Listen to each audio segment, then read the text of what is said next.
Assalamualaikum warahmatullahi wabarakatuh. Kami dari kelompok 12 akan mempresentasikan hasil kerja kelompok kami. Yang pertama, di sini kami akan memperkenalkan diri terlebih dahulu. Perkenalkan, nama saya Maria Afritasari dengan NIM akhir 61 dan partner saya Revi Hanan Afani dengan NIM akhir 83. Mengetahui dan memahami isu permasalahan remaja. Pengertian remaja. Secara umum, pengertian remaja merupakan bagian dari masyarakat yang di kemudian hari akan bertanggung jawab terhadap kemajuan suatu bangsa. Seorang remaja ialah individu yang berusia sekitar 13 sampai dengan 21 tahun, dengan periode perkembangan, dengan berakhirnya periode masa anak-anak sampai datangnya awal masa dewasa.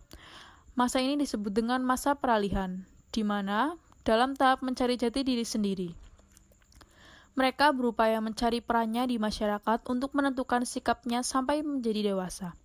Namun, dalam perkembangannya, tidak semua remaja bisa berkontribusi di dalam masyarakat. Hal ini biasanya disebabkan oleh didikannya sewaktu kecil, baik dari lingkungan rumah maupun lingkungan rumah pada saat ia berkembang. Namun, jika masa kecilnya berjalan dengan baik, maka dalam selanjutnya, di masa peralihan dia tidak akan mengalami permasalahan yang berarti usahanya untuk menyesuaikan diri terhadap lingkungan. Permasalahan remaja.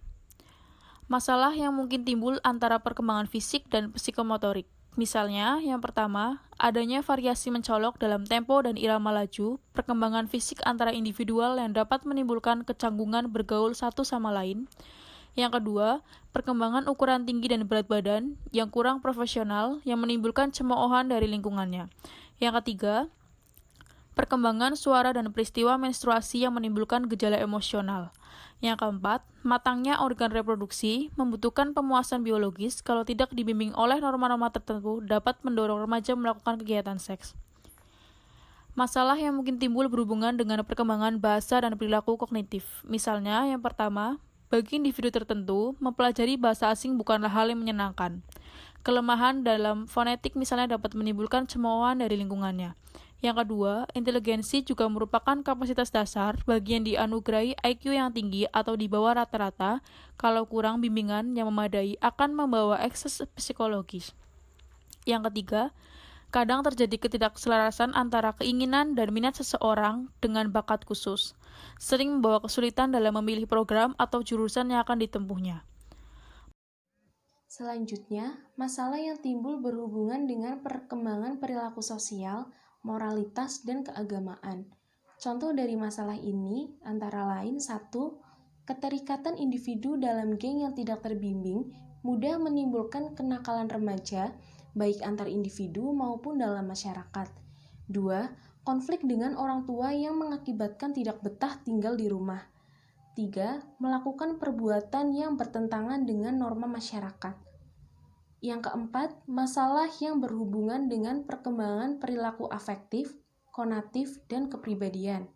Misalnya, 1. Pelampiasan emosional remaja dalam masyarakat biasanya mudah sekali digerakkan untuk melampiaskan ketegangan emosinya melalui tindakan.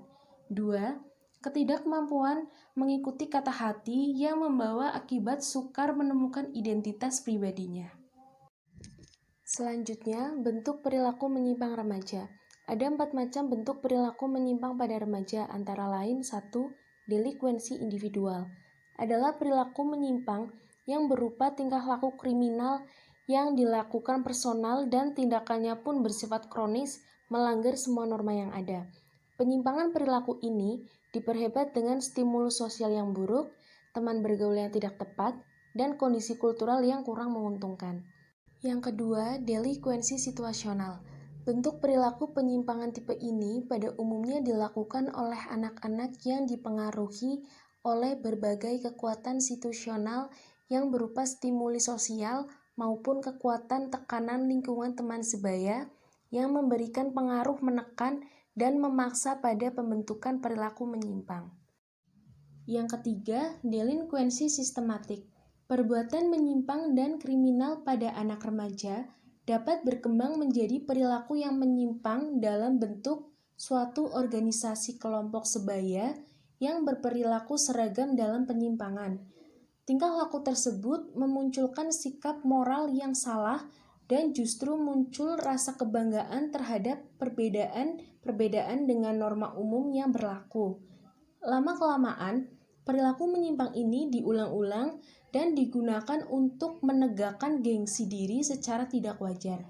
Dan yang terakhir, delinkuensi kumulatif. Bentuk delinkuensi ini merupakan produk dari konflik budaya yang merupakan hasil dari banyak konflik kultural.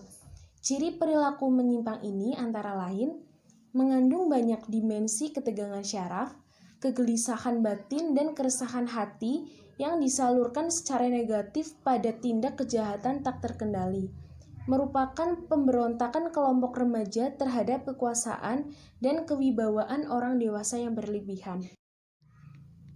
Sekian presentasi dari kelompok kami. Mohon maaf apabila ada kesalahan kata, dan terima kasih. Wassalamualaikum warahmatullahi wabarakatuh.